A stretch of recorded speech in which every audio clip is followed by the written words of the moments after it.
¿Quién quiere despertar si no hay nadie? Desde tiempos inmemoriales, el ser humano parece haber vivido bajo una misma idea. No eres todavía lo que deberías ser. Tal vez sea este uno de los condicionamientos psicológicos más profundos de la humanidad. Desde la infancia, ojo, desde la infancia se nos enseña que debemos llegar a convertirnos en alguien mejor, mejores personas, mejores creyentes, mejores ciudadanos, más virtuosos, más conscientes, más santos, más iluminados o más cercanos a Dios. Cambian las palabras, pero el mensaje parece ser siempre el mismo. Todavía no somos suficientes. ¿Se dan cuenta? A partir de esa idea se ha construido una inmensa estructura religiosa, psicológica, filosófica, espiritual. El cristianismo propone la salvación. El hinduismo habla de la liberación. El budismo de la iluminación. Muchas escuelas contemporáneas hablan del despertar de la conciencia. Despertar de la conciencia. Tengo que despertar. Tengo que despertarme. La psicología moderna suele referirse al desarrollo, a la autorrealización. Los nombres son diferentes, pero todos parecen compartir una misma estructura.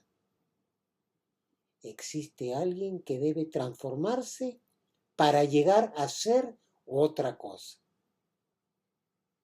Soy esto, pero debo ser otra cosa. Vamos a investigar antes de aceptar ese supuesto o afirmación aquello que casi nunca se cuestiona. ¿Existe realmente ese alguien que debe transformarse? ¿Existe esa entidad que debe transformarse?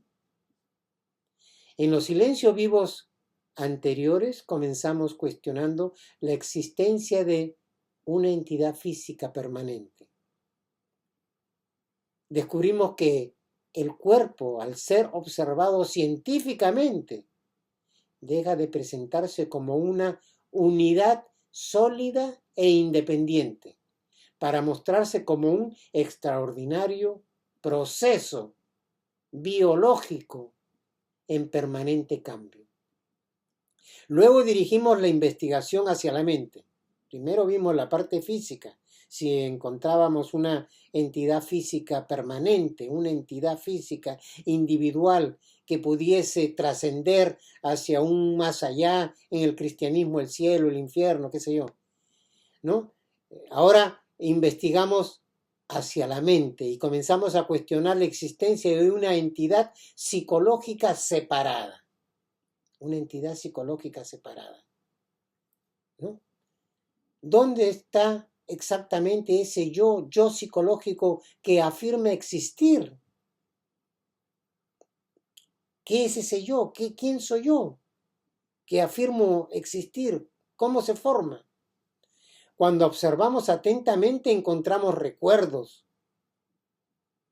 conocimientos, experiencias, imágenes, deseos, miedos, esperanzas, creencias, condicionamientos. Todo ello constituye el movimiento del pensamiento. Acuérdense que la mente está formada de pensamiento. Sin pensamiento no hay mente. El contenido de la mente es el pensamiento. Y alguien dice, pero ¿y los sentimientos, emociones? Bueno, todo eso también termina para ser conocido por un pensador. Y el pensador es pensamiento. Todo ello constituye, por tanto, el movimiento del pensamiento. Pero fuera de ese movimiento, ¿aparece realmente un individuo independiente que pueda llamarse yo? Tal vez ocurra algo semejante a una película proyectada sobre una pantalla. Miren el símil. Mientras las imágenes se suceden rápidamente, parece existir una historia real, personajes reales y acontecimientos reales. Sin embargo, al detener el proyector descubrimos que aquellos personajes nunca existieron fuera del movimiento de las imágenes. De manera parecida, el yo psicológico podría ser una entidad independiente.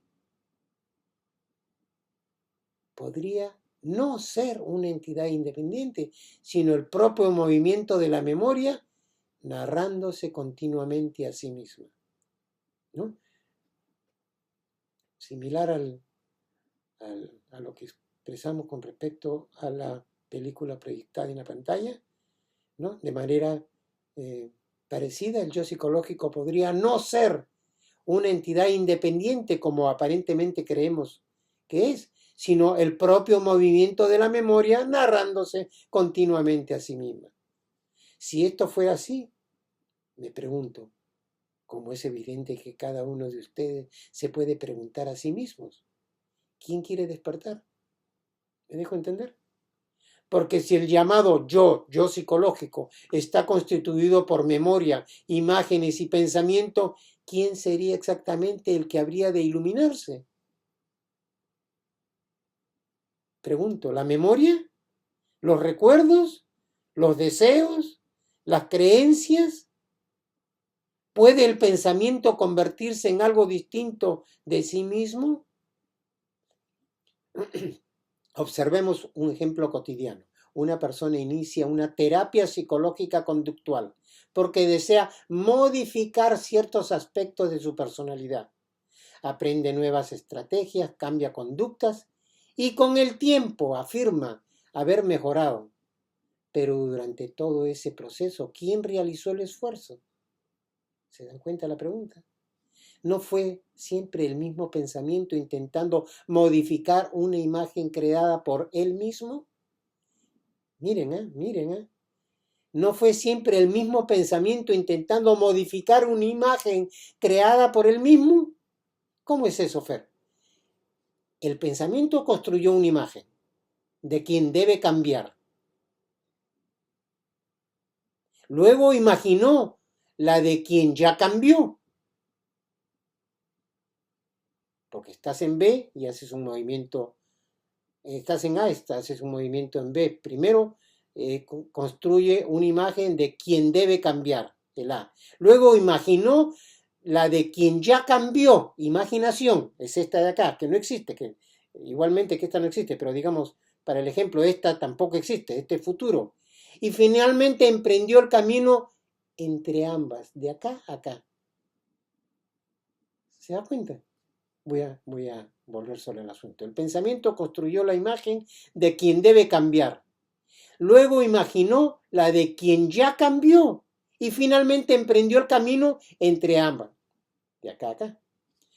Tanto el punto de partida como la meta parecen pertenecer al mismo movimiento psicológico. Algo semejante podría ocurrir con la búsqueda llamada espiritual.